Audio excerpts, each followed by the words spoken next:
This video works.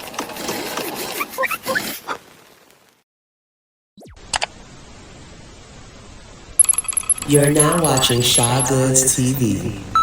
No script, no schedule, just me. Alright, so we're about to get into part 4, and I meant to say this like 3 videos back. I realized that I could have done a better job at where I was stopping the videos and, moving to the next part. But I was going more by length. I was just adding clips because I did this on TikTok. There was just a bunch of clips. And I was just adding clips to a certain length. I wasn't necessarily paying attention to what each clip was saying until I was going back and listening, before I posted them. And I was like, oh, my bad. I could probably stop this in a different part of the story because it's harder to remember. Because even for me, and I know the fucking story, I'm like, what the fuck was I talking about last? But in the last video, I was basically... I got put on child support. I had to give up my place I had just got. And I probably also should have turned on the light. I did it. And now I'm starting to just deal with the effects of being on child support and having to deal with / co-parent. Because it wasn't that, but that's what we're going to call it, co-parent with the other parent. I can't even talk. Anyway, so this is part 4. And yeah, enjoy. Just whatever he could do to make my life miserable. And so that's pretty much what started the whole keeping the kids from me. Changing his phone number so I can't call him. Not showing up for handoffs because we had to meet somewhere public because he was so wild and honestly violent. I didn't trust being around him, by myself. So not showing up for that. At some point, I bought my sons a phone because it was the only way I can contact him consistently. And he ended up running the bill up using data, had girls texting him, sending him pictures on the phone, or he would text me from the phone acting like he was my son. I'd be sitting there thinking I'm talking to one of my sons, and the conversation would just be weird, and then he'd say something, and I realized it was him. I had a really popular blog page around this time because I was just kind of doing what I'm doing now, talking about what I was going through, and he caught wind of it somehow. So now him and his sister are anonymously on the blog post, like harassing me and causing issues and just being really ugly to the point where I shut it down because it wasn't even enjoyable anymore because he was consistently harassing me on the posts and then texting me as if he's one of my sons, calling me out my name about having this blog post and just being really ugly. And then he started the whole drag me back and forth to court. When we would go to court, he would literally walk in and be like, yeah, like, typically I was the only woman. I'd be the only one sitting there. So if I got there before him, I would typically be waiting in the regular, like, let's say waiting room 1, the main waiting room where we were all hanging out, me and the other niggas that's on child support, because there was never other women. And then if he came in after me, he would walk in, go to the desk, sign in, and then he'd be sitting there. He'd be like, yeah, y'all niggas don't got to worry about going to jail today. Ain't nothing going to happen to y'all because this fucking bitch, this bum bitch, she be late. She don't pay and nothing happens to her. She probably fucking the caseworker. Now, I wasn't late. I paid my child support all the time or in a timely manner. However, the job I was working for around this time, them niggas was scam. And not only were they taking my child support money and it was a staffing agency, so all of the employees we had working out in the field or whatever, we were taking their child support money out of their checks and paying them, as well as my own. However, they were not paying this money that they recouped to the courthouse. They would just keep this money for themselves. So we would get letters from the court all the time like, yo, what the fuck? Like, so-and-so showed us proof that you paid or you took out child support, but y'all ain't paying. Like, they just didn't care. Eventually, the company closed down. But he took that as me just not paying it or me doing something to not pay. It wasn't my fault. And I had proof to show that I had that money taken out of my account. It just wasn't being paid. So there was nothing for me to get in trouble for because the money was coming out of my account, out of my check. Did I know that these Bums at my job weren't paying? Yes. But that was for the court to deal with them. That had nothing to do with me.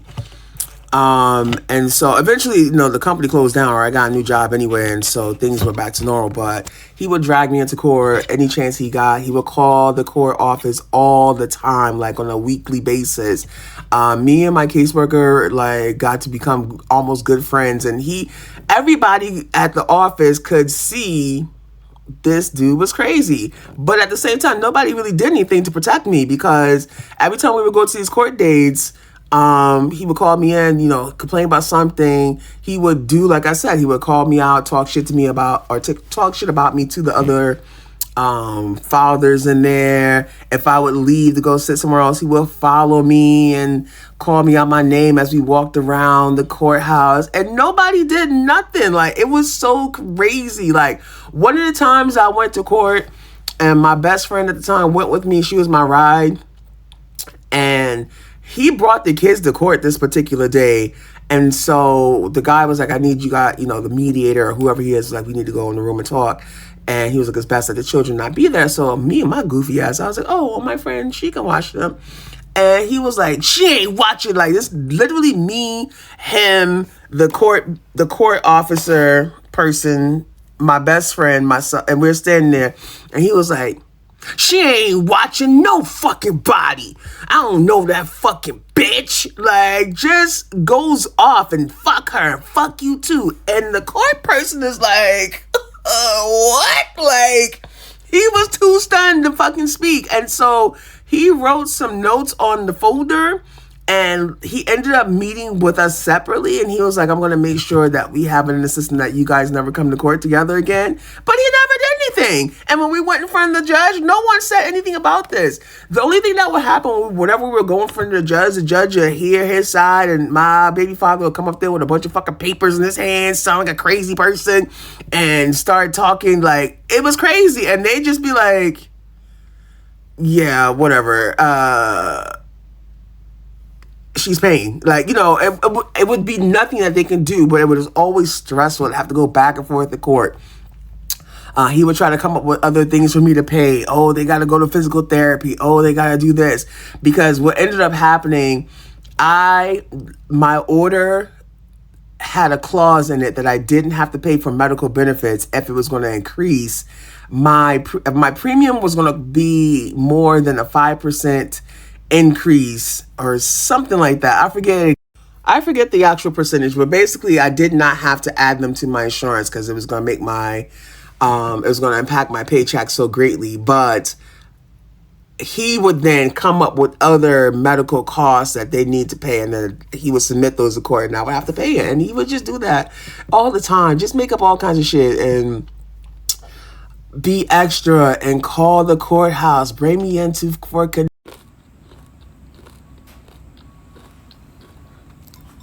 So I'm sitting here editing this video and eating these pizza rolls I burnt.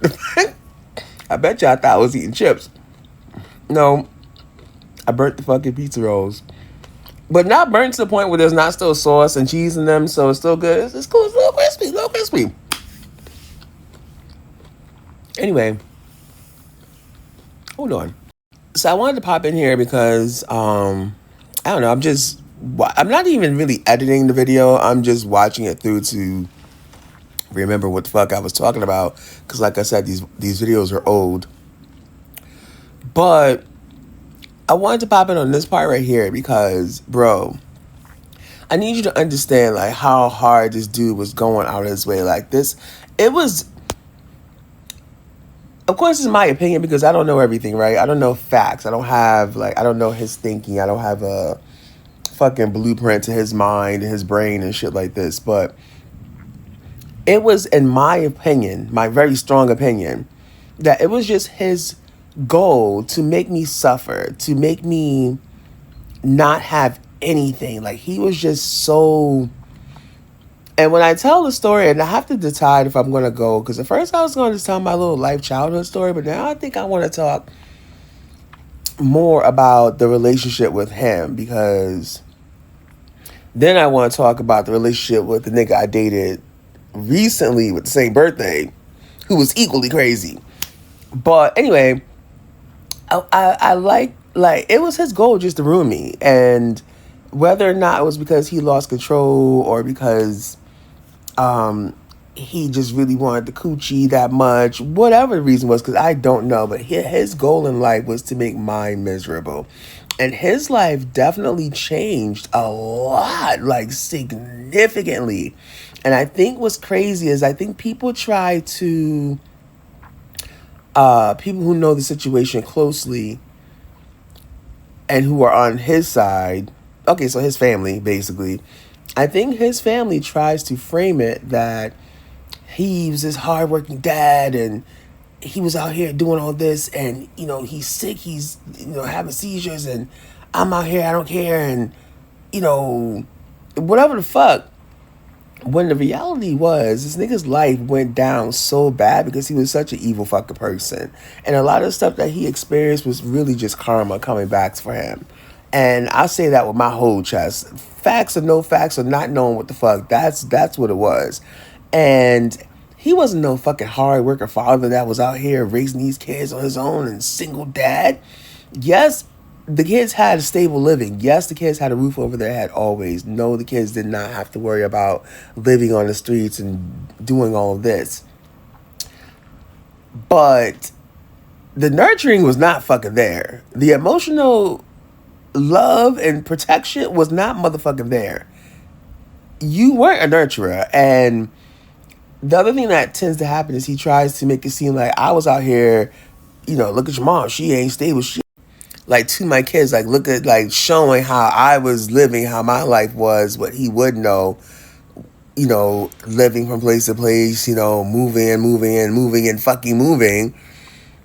To anyone on the outside not knowing what's going on, it looks like I'm unstable, but while yes, I am fucking unstable, it's a direct effect of the child support that you put me on and that you keep me on as a form of like punishment for me not being with you and not coming back. Like, I consistently chose literally the streets over you, and that was just whatever. But because again, I think that's probably more suited. This is more suited for the video. But in terms of the child support shit, he would do stuff like, one of the things was, and so at some point in the videos, I talk about how I increased my own payments. I eventually had those payments go back up to what they, not maybe fully what they were, and I was first ordered, but little by little, because I was trying to get it done. I was trying to get it, let's just, you know what, or anytime he would drive me to court, okay, you know what, just I'll pay more money. Just whatever the fuck it takes to keep me from not having to come back and forth to fucking court for this dumb shit. And I would literally like be on that type of shit in court, like, because it got to a point where I was tired. So the payments got more and more. So at some point, he was trying to get them to increase the payments for medical payments. Now, the court doesn't really settle that. Yes, they say I have to pay 50%, or you or whoever the fuck is the absent parent, but they don't really like that. They don't enforce it. They don't deal with that. That's for you and the other parent to handle amongst yourselves. And so he would do shit like, we had some additional medical payments that we had set up I was making. I started sending them via check. The reason why I was sending them via check is because I wanted a record of these payments being sent. I didn't want to have to worry about trying to keep a record. I wanted to show where the payments were sent and where they were cashed to. So I was sending them via check from the online bill pay on my bank account. I'm noticing that the money is not being debited from the account. I'm noticing that the checks, whatever. So the first one anyway. So after some time, like, that's weird. Like, I sent that so long ago, why hasn't it cleared yet? And then right when I'm thinking this, like, weeks later, my bank is like, the check has been returned. And then the next check has been returned because he was sending the payments back. And then once he sent the payments back multiple times, he then called the court and claimed I was in contempt because I was not making the payments. I ended up going to court. Yeah, I had to get a fucking public defender this day and fight for my fucking life not to go to jail. Like, fight for my fucking life to the point where the caseworker who knew me had to come downstairs and vouch for me and be like, nah, she's gonna pay. And these payments were returned. Like, you literally returned the payment. So then this particular day, the judge was like, yeah, you gotta accept, like, what the fuck, you gotta accept these payments. Like, so now, where that it just so happened the day before court, the money that had been sitting there waiting on him to take these payments, I ended up just like, once I got back a couple more checks, there was one check that I didn't get back, but the others I got back. So once I got this back, I was like, fuck this shit, I'm going to spend this fucking money. And, you know, whatever the fuck. I had a bill, I had to pay gas. I don't fucking know. It was something. So now, and I knew I was going to put the money back the next day. So now, of course, that the judge has says you got to accept these payments, all of a sudden we're leaving court. I know, because I know him, I know he's about to try to go and rush down to the bank, because in his mind, I ain't paying, you know, she ain't got that money, that's why she's sending these checks. No, that's not the case. The money is definitely there, except I did take it like that day before. So I know in his mind, he's going to rush down to his bank and try to cash his payment, you know, as quick as he can to try to prove this point that he think he's making. So I remember I was going to the bank after the court case to deposit the money I was going to put back in there. And literally, when I tell you, I deposit this money, and as I'm walking out the bank with my receipts, I get the message on my online banking that a check had just been presented in cash, to be cashed. And it's like that type shit that he would do. And when I say fight for my life, like on my birthday last year, and I talk about this in maybe this video or the last video, I really had to fucking fight for my fucking life, bro. Like, to stay out of jail. Like, jail, me. Fucking me in jail? Are you fucking kidding me? Contempt. Not let me see the kids. The stalking calmed down, or basically eventually quit, because I got to the point where no one knew where the fuck I lived. And it's still like this to this day. I never gave up my physical address, not even to my jobs. Everyone got a post office box. I kept the post office box. The judge, depending on what judge we would get in these court dates, sometimes it'd be like, what's all this? What the P.O. box is like? Nigga, because I'm scared. And again, the court had no idea, aside from the original or the initial protective order that he had gotten placed against him from me the first time we ever got into something. I called the police. In old videos, I was talking about how I stopped calling the police after that first time because we all ended up on papers, and it ended up being more of an inconvenience having to go back and forth to court. I had to do domestic violence classes, even though I was the one who got my ass whooped. Like, what sense that fucking make? But whatever. Like, it just was a lot. So I never called them. I never told anybody anything else again. So no one knew what I was dealing with outside of the courthouse. And even then, in the courthouse, this nigga was wilding, and nobody did anything. Like, no one did anything. It was fucking wild. And so I essentially dealt with this shit for 12, 15 years. Just going back to court, working 2 jobs all my fucking adult life, constantly having to move or live somewhere else because I would get stable for a while, pay my bills. But at the end of the day, I'm essentially paying for 2 households. I'm only one person, and I would get burnt out and go on medical leave because I was extremely depressed. I had goddamn PTSD. Like, it was a lot, bro. It was a lot. And on top of this, I'm dealing with his harassment. I'm dealing with his family because, of course, this entire family, even though they knew this thing was crazy the whole time I was with him, and even though they knew he was the problem the whole time I was with him, once I left, all of a sudden, I'm this deadbeat mother that don't give a fuck. And I also think that they had no idea all the money he was getting from me in child support. I think he was making it seem to them that he wasn't getting anything. I was never paying, and I'm late, and just lying, because that's just what he did. Like, it was bad. And so I don't have them anymore as support. They're now also my fucking ops. Like my kids say. My kids call their family my ops. So I've just constantly had to deal with financial instability, and the greatest loss of all, which is the most difficult part to talk about, was shit. But yeah, the most difficult part of everything was I lost access to my children. So from the time when he took those kids and moved in with them to his sister, when I got evicted that day, he came pick those kids up, which was 2008. From then until 2014, I probably didn't see my kids. I probably only saw my children maybe I say a total of 10 times, but I think I'm being extra Santa Claus myself. Like, I didn't see my kids. In fact, at one point, the reason why in 2014 I left and moved away is because he had the kids call me, or he made the kids get on the phone when I called to talk to one day, and he made them say, tell your mother you don't love her, you don't want to see her no more, and don't call you no more. And they're kids. They said that shit, and that was it for me. I'm out this bitch.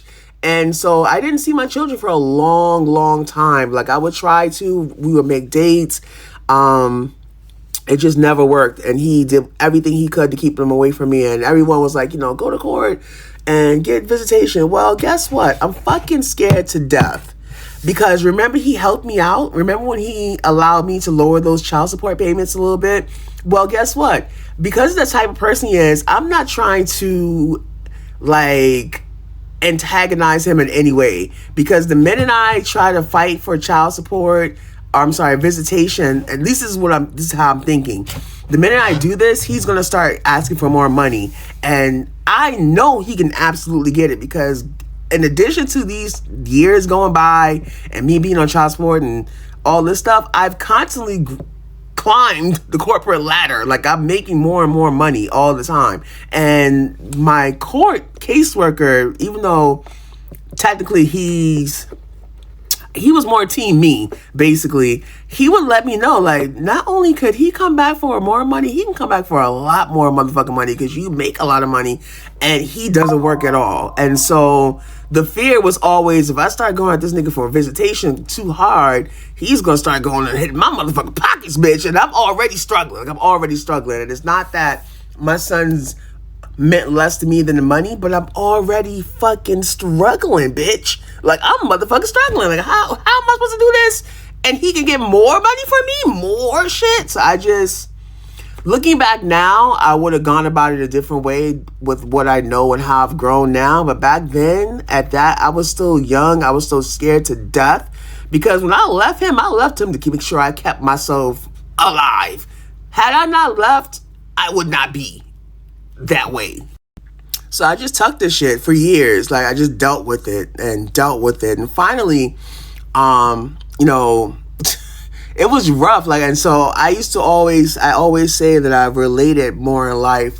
First of all, I grew up with all brothers, right?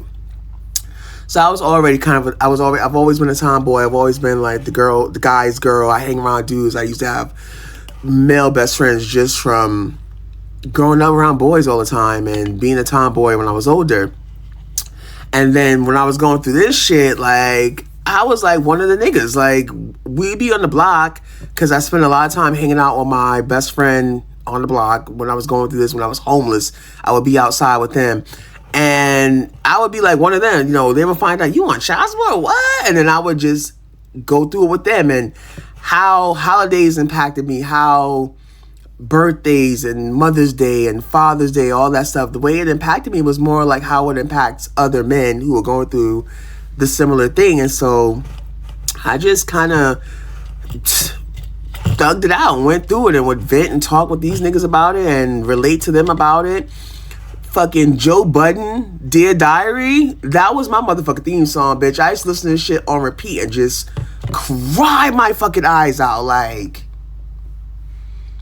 I could do it right now. Like, Dear Diary, how can he deny me? How can he go to bed without it fucking with his psyche? Like, nigga, how could you do this shit to me? Like, my kids? So, yeah, shit was real.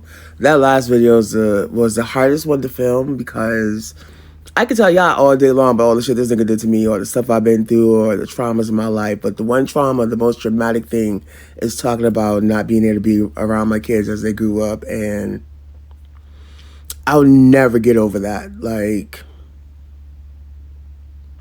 I'll never get that time back. I'll never get over it.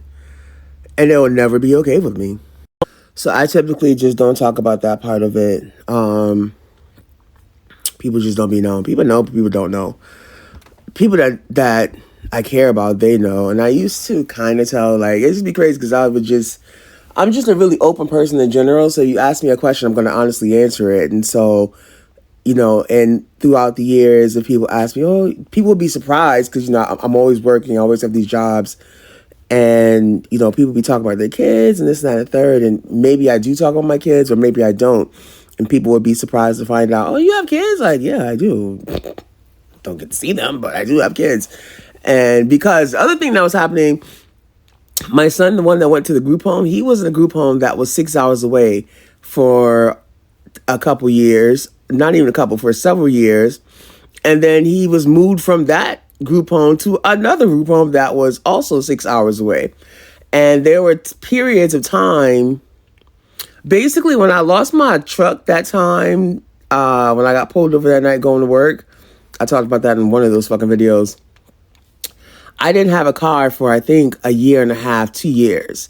And during these times, my son lived 6 hours away, on two different occasions. And so it was just really difficult to get to go see him as often as I like to. It used to be a thing where we can, like, I could get flights or bus trips to go see him, but that involved a lot of planning.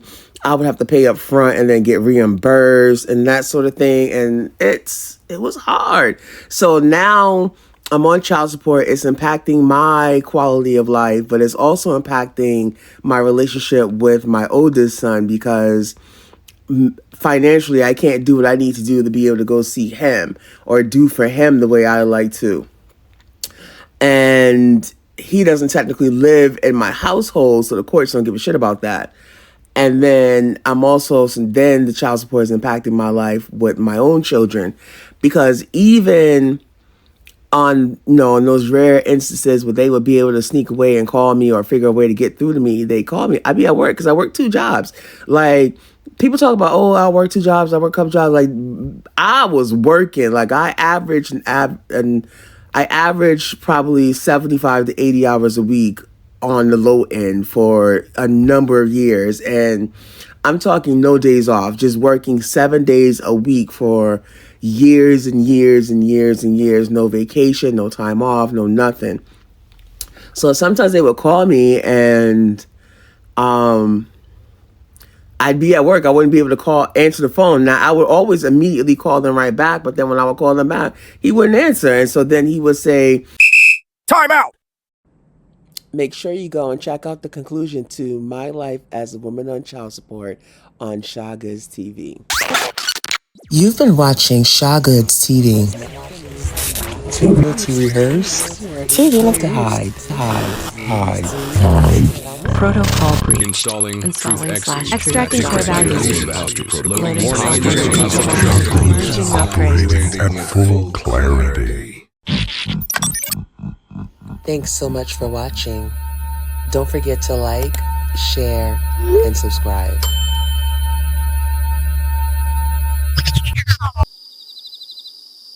Shaga's TV.